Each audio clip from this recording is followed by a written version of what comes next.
विराज बैठ प्रसन्न हो। हाँ, नहीं, ठीक ही रहना चाहिए। हम आपको अपने प्रभु का विधान बताते हैं थोड़ा सा। जब प्रभु किसी पर कृपा करते हैं, ये वैभव मिलना कृपा नहीं है, ये पुण्य है। पुण्य से एक घोर पापी को भी देखो, पाप करके भी उनका कोई पुण्य है जिससे वो सुकृत वल पूर्व के सुकृत वश चल रहे हैं, नया पाप है।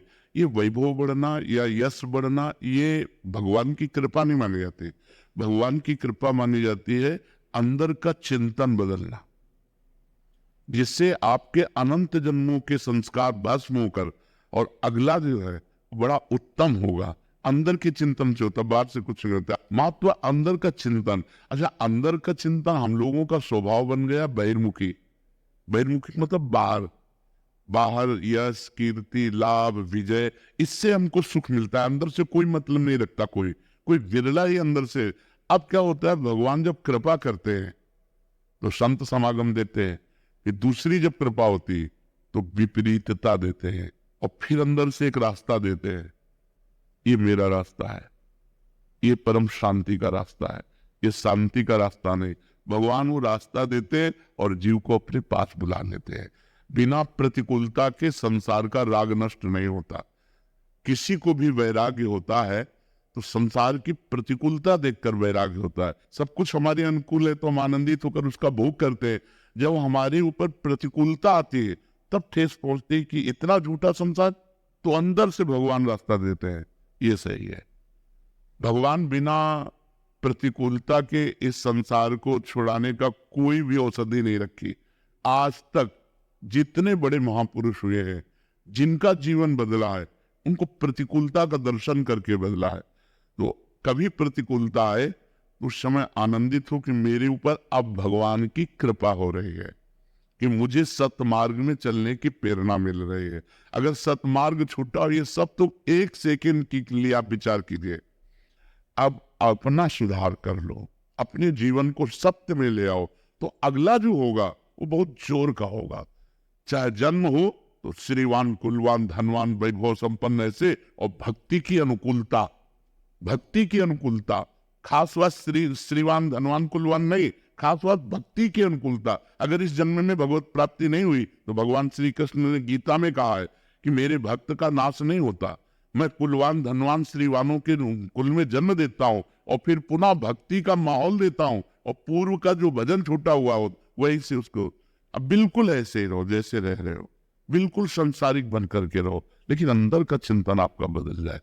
अंदर के चिंतन में आपकी यश की भावना ना रह जाए, अंदर के चिंतन में आपको धन बढ़ाने की भावना न रह जाए। अंदर का चिंतन हो जाए, प्रभु बहुत जन्म व्यतीत हो गए, अब एक बार आपसे मिलना चाहते हो, एक बार आपसे मिलना चाहते हैं प्रभु, मुझे आप चाहिए, अब संसार नहीं। तो बात बन जाएगी, तो बात बन जाएगी। तो इसलिए आनंद पूर्वक भगवान का नाम जप करो, बिल्कुल चिंता मत करो। बाबा, क्या नाम जप से हो जाएगा? पूरा, ये हम अपने जीवन का अनुभव बताते हैं। सांख्य योग और अष्टांग योग और कर्म योग और भक्ति योग, चारों योगों में प्रवेश रहा है। पहले हम सन्यासी रहे 20 वर्ष सन्यासी रहे काशी विश्वनाथ जी। तो हम सांख्य योग, अष्टांग योग, जो अष्टांग योग है ना, अष्टांग योग कर्म योग, इन तीनों को अच्छी प्रकार जान करके और फिर भक्ति योग में आए हैं। स्वयं भगवान शंकर से बढ़कर कोई ज्ञानी तो नहीं है ना, सनकादि से बढ़कर कोई ज्ञानी नहीं। वो हरिशरणम सनकादि हर समय जपते रहते, भगवान शिव राम राम राम राम राम राम जपते रहते। हम वृंदावनवासी प्रिया प्रीतम के उपासी, तो जो राम में राह है वही राह है, जो धा है ये रस लेने वाली वस्तु है।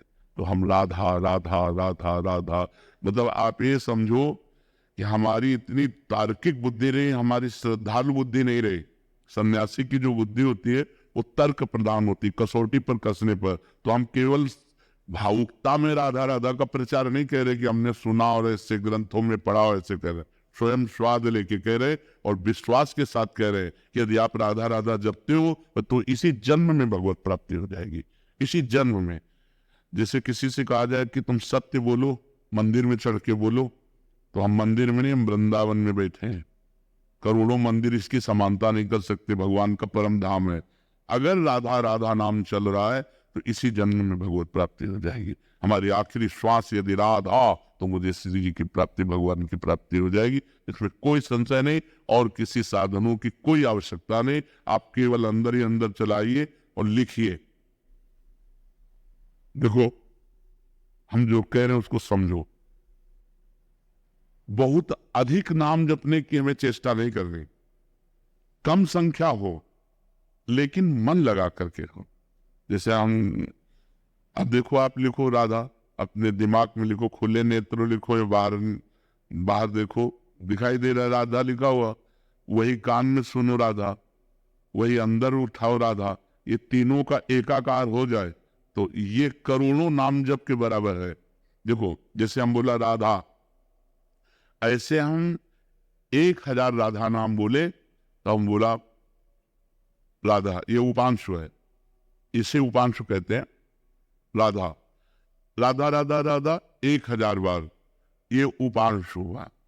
अब ये ऐसे उपांशु हम 10,000 बार जप करें, अंदर देखते हुए बोले राधा, उपांशु 10,000 बार नाम जप करने का फल एक बार मानसिक में है।